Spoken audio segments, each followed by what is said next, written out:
It's back to work day for most people in the UK today, and I suspect that Keir Starmer is amongst those who will be returning to his desk with a long list of things to do. My problem is, I think that Keir Starmer's list of things to do will not be those things that people in this country want him to do.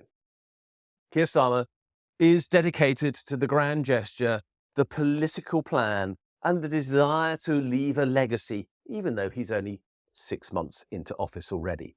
But the simple fact is that most people in this country want something very mundane from him. They want government that works.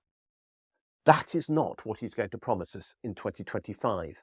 I know that because Rachel Reeves has already told us the money to make government work isn't going to be made available. That is ludicrous. It means that everything he plans for 2025 is bound to fail in the way that he wishes to do it. And that is unnecessary because the government can create all the money it needs to deliver what we, the people of the UK, want. So what do we want? Well, we want an NHS that works, don't we? We want one that can begin to clear the backlog, not with a few extra appointments a week, which is what Labour has promised, not enough to make any significant difference to the backlog of appointments that it's got to deal with. We want the NHS to have proper funding.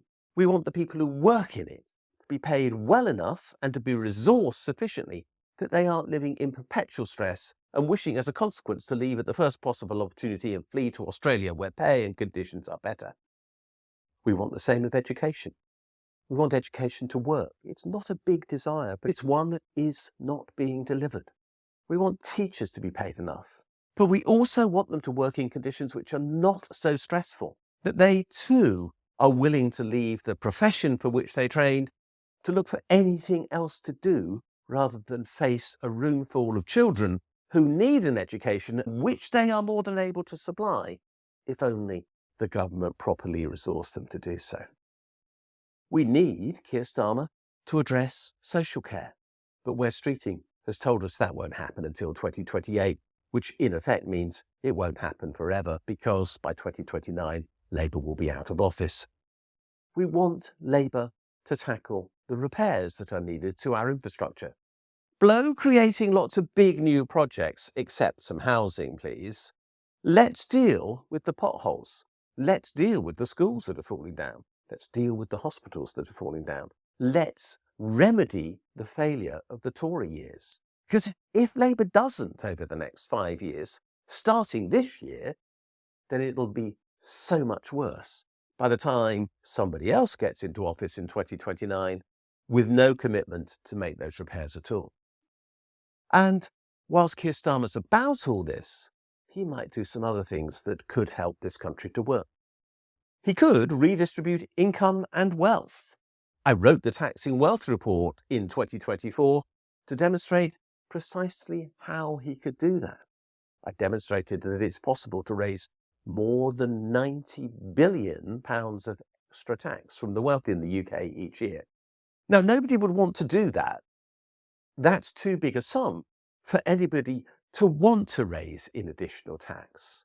But what I provided to the Labour government was a series of choices that they could make to ensure that money was reallocated from those who have an excess of it, which we know they have because they save it, to those who have a shortage of money, which we know they have because they're in debt.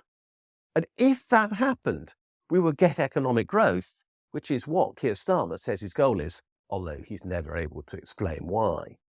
And he could transform the rules on pension saving and ISA saving to ensure that the capital that is required to deliver the Green New Deal that we need if we are to tackle climate change would be readily available, and it would be a really easy thing to do. But again, it's not clear that he's going to do all of that. So where are we? We have a government that isn't willing to tackle climate change, that isn't willing to tackle inequality, that isn't willing to tackle the problems in government services that we all know exist because we can see the evidence all around us. We have a government that isn't willing to create the money that is required to do these things, that isn't willing to change the tax system, to create the well-being within our economy that we all want to enjoy and could enjoy if only the government was willing to act. Keir Starmer has a to-do list that is as long as your arm, that would make government work, that would make our economy work, that would make us feel better off. But I very strongly suspect that unlike most people who will be returning to work, who have come back with increased vigour and a desire to make their lives a bit better in 2025, because 2024 wasn't great, was it? I suspect that he's returned thinking that it's all about the big political gesture, keeping the left at bay, and nothing more than that. Keir Starmer, that's not your goal for 2025, nor is balancing the budget, and nor actually is growth for no good reason. Your job is to make government work. Now get on and do it. Thanks for watching this video. If you like what you've seen, please subscribe to this channel and push that bell button that tells you when we posted something new. You can also find me on Twitter at Richard J. Murphy. And more importantly, you can follow my blog, the Funding the Future blog. And if you do, you'll get daily updates on what is happening in our economy and in the politics that surround it.